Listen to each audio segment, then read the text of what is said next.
It was pitched as a make-or-break moment for the two candidates, and now Democrat Hillary Clinton and Republican Donald Trump have faced off in the first US presidential election debate in New York. With just over a month before voters go to the polls, the rivals traded blows over the Iran nuclear deal, cybersecurity, and ethnic minority rights. But some of the most fiery moments involved personal accusations over campaign tactics and tax returns.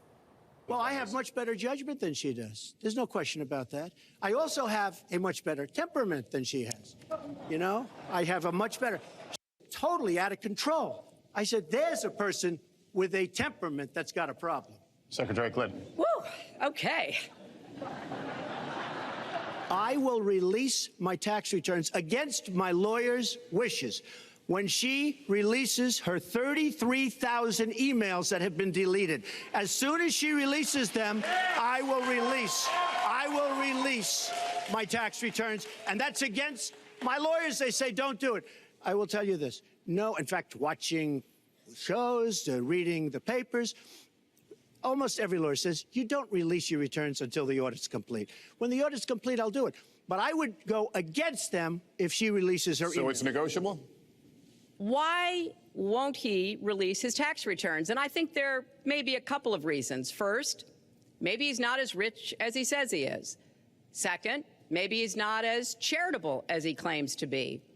Third, we don't know all of his business dealings, but we have been told through investigative reporting that he owes about $650 million to Wall Street and foreign banks.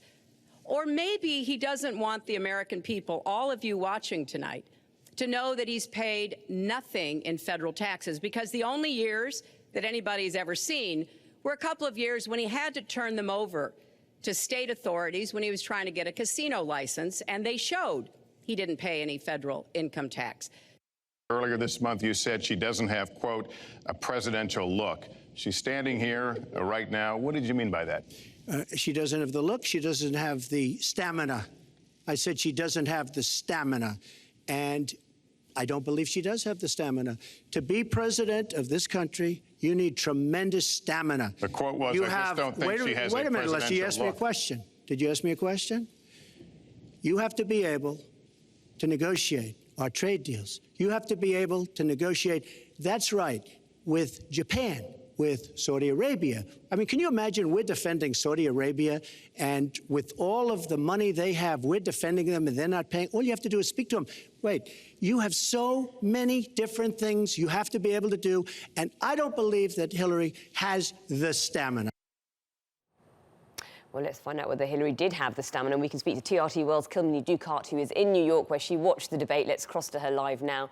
Kilmeny, a 90-minute duel. Who came out on top, do you think?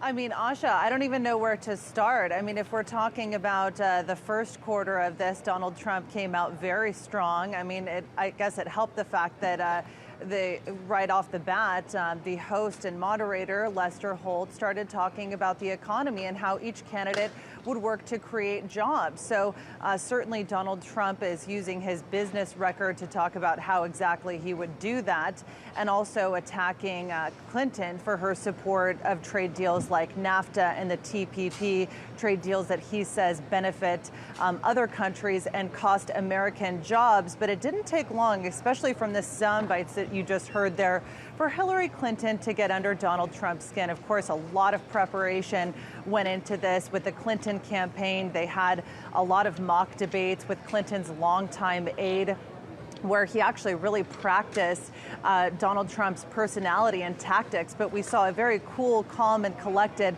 Hillary Clinton. And a lot of people, a lot of analysts are saying tonight she did very well. So where did we see the candidates really differ on issues? There was race relations. There was talk, as we heard in those sound bites, on tax. There were also issues to do with stop and frisk, the economy.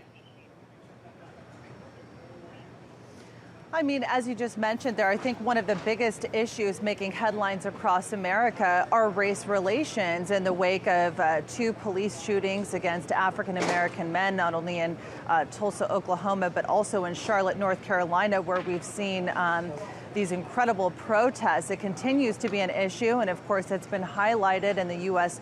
presidential campaign of 2016. And certainly both candidates talked about that. You know, Donald Trump has said that he is the law and order candidate. He's talked about bringing back a very controversial policy called stop and frisk. And he's also painted a very grim picture of what African American and inner city communities look like. But beyond that, you know, Hillary Clinton said the way is not to combat this issue is not to basically add, you know, more police to the task force, but to actually work on bridging the gap between police and these communities and rebuilding a lot of the trust that we've seen. And I think that aims to be one of the biggest issues that continued to be weaved throughout this debate tonight. Okay, Kilmeny Duchardt live in New York. Thank you for that.